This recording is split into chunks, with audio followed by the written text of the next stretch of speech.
Take a more in-depth look at this map. It gives us more information that will be helpful in following GUMP's combat experience.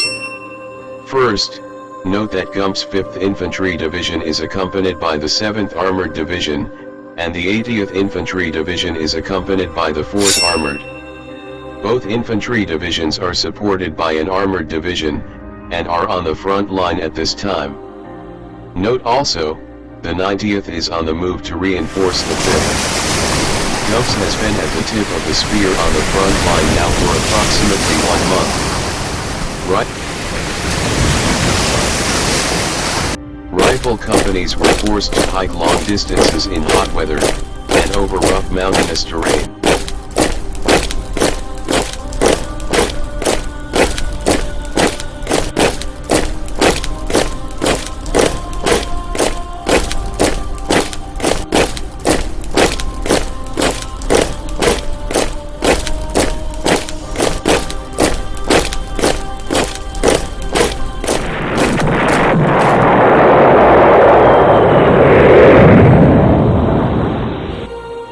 Regimental history book states, here is inserted the historical narrative on the crossing of the Moselle River, for which the 2nd Battalion plus K Company was cited. That is to say, it was awarded, for honorable and heroic action. To add to the difficulty of crossing, the Moselle was at its highest stage in over 30 years.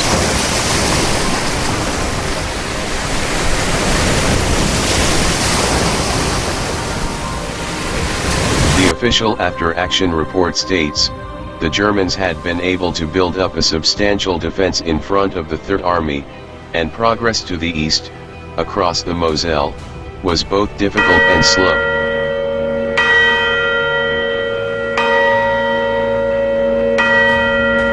As a point of interest, because of its proven abilities at establishing bridgeheads, K Company is attached to the 2nd Battalion for this very important crossing. The weather was muddy and rainy.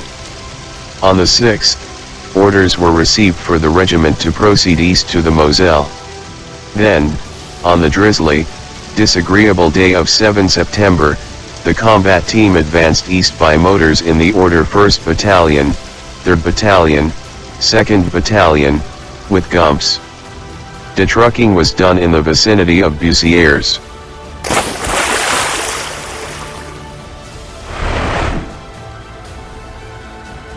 The regimental history book, the RHB, states, the date was 7 September 1944, and the place was the small town of Dornat.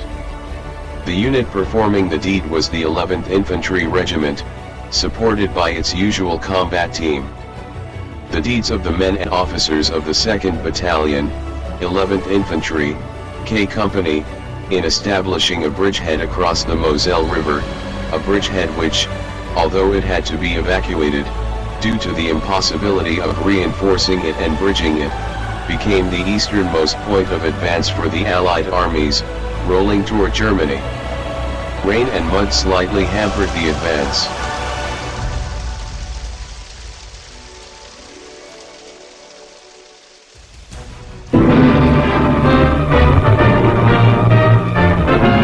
In a broad offensive on the Western Front, from the British sector in Holland down to the French in the Vosges, 6 Allied armies are pushing packed power against German lines. In the center of the broad offensive, the American front is a long water line. Here at the Moselle River, the Third Army meets a flood.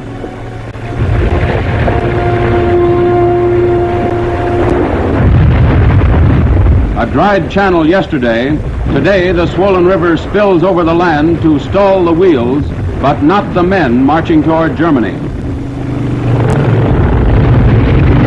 Under enemy fire from the other shore, the soldiers work quickly to salvage their equipment and supplies. The advance troops pull out in flat-bottomed boats.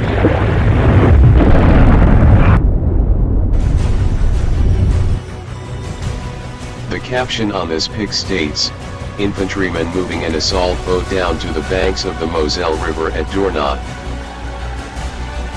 The 2nd Battalion brought down assault boats closer to the water's edge, and planned to cross at 10:45 a.m. When the hour arrived, however, enemy mortar and artillery fire was so intense that further artillery preparations were called for.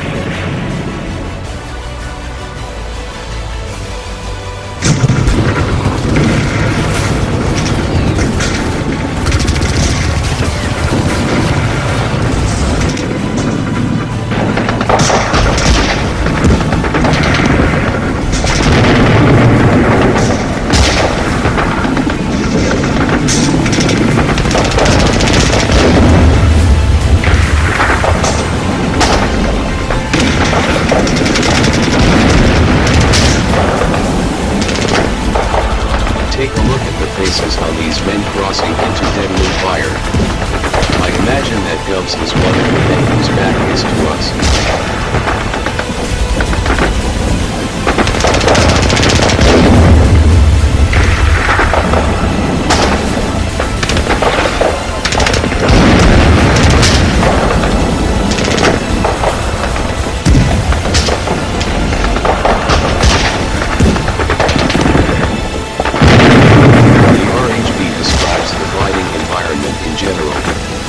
As fall and winter approached, rain, mud, and snow greatly hindered operations and made living conditions extremely trying.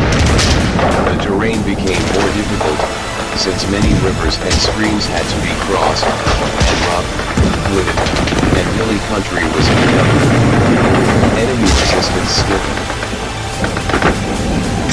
Gumps and K Company crossed the Moselle at 6 p.m.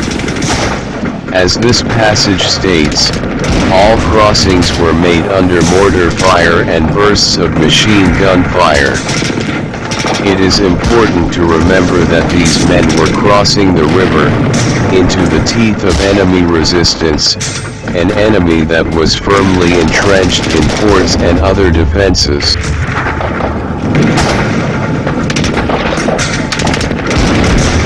Once across, all companies were under whipping fire, and could not move further east away from the river.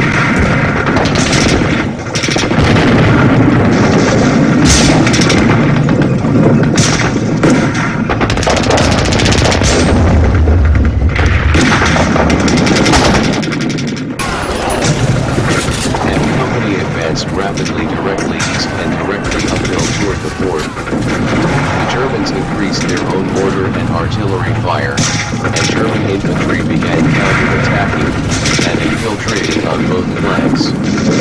Captain Church ordered E and K companies to pull up to F and G companies, to prevent a splitting of the battalion.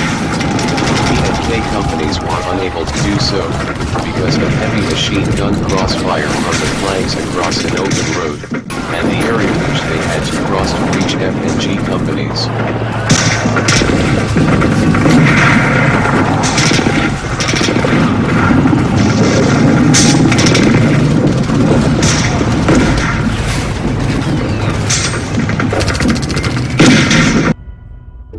None of F Company was killed in the advance, until they reached the fort.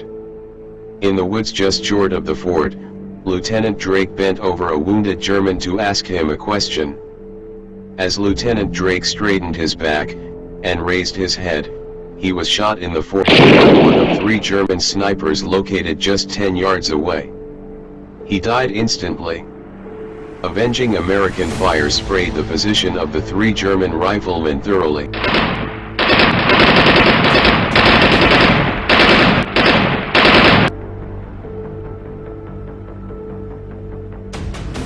The forts had been built around 1870, improved in 1939, and again prepared for defense by the Germans in the few weeks of August 1944, before the Allied advance. The fort was well nigh impregnable. F Company had cut its way through 5 separate barbed wires, double apron fences approaching the fort, only to come up against an iron-barred fence.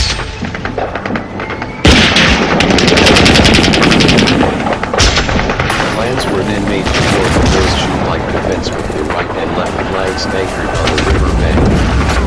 All of the troops on the east side of the river were by this time subjected to continuous orderly machine gun fire. The pressure was heavy from in front, also.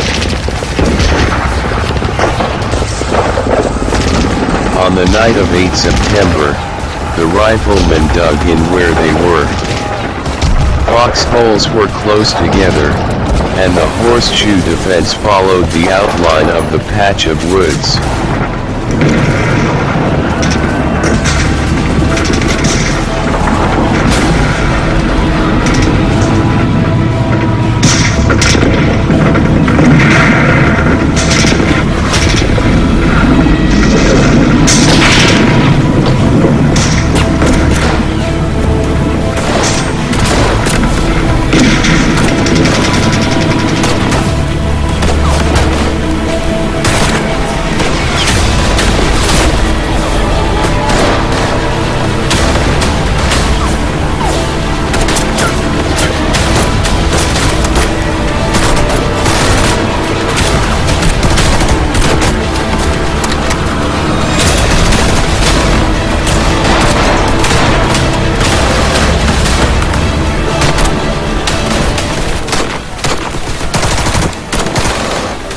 The 2nd Battalion plus Gumps K Company was fighting in its confined bridgehead, while the enemy heavy mortars and direct artillery fire continually plastered the west bank and the town of Dornot, where the 2nd Battalion command post was located, and from which it was unable to move across the river. In other words, K Company was stranded on the east bank of the Moselle. Here is a current satellite view of the battle area. Fort St. Blaise and Saumy, area where Gumps and K Company in the woods backed up to the Moselle.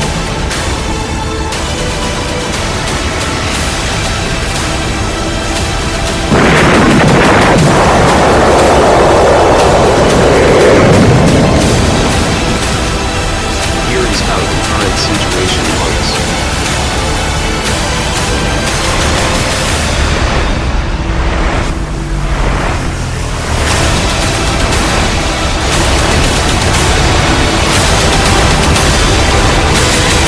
Another source describes the situation this way: a horseshoe defense was formed with both flanks anchored on the river, and the battalion plus K Company dug in a clump of woods 500 yards deep and 400 yards wide. The bridgehead continued to absorb punishment from artillery firing from the forts and also direct fire from 88mm guns on tanks. German mortars were up to their usual efficiency.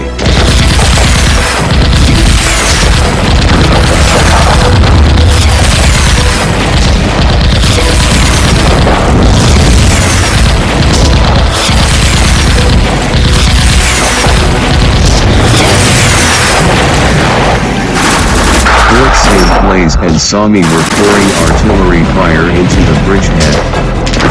In the words of the official after-action report, in the 24 zone fierce fighting continued on both sides of the Moselle River, the enemy launching 4 counterattacks. This report was dated September 8. Continuing its close support of the 3rd Army, the 19th Tactical Air Command flew 470 sorties in 39 missions. Planes concentrated heavily on the enemy's military installations.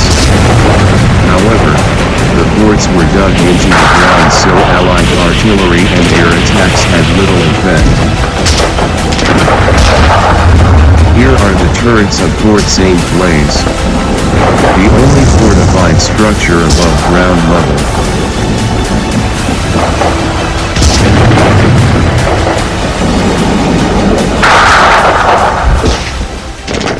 The regimental history book writes, German artillery and mortars literally did not let up for a minute, all during the time the 11th Infantry troops were in the bridgehead. Except for a few very brief lulls on the 10th, the rain of shells on the river was constant and heavy. The Germans had commanding observation from the forts, which could not be knocked out, and positions of its well-hidden mortars and heavy guns, simply could not be picked up by infantry and artillery observers.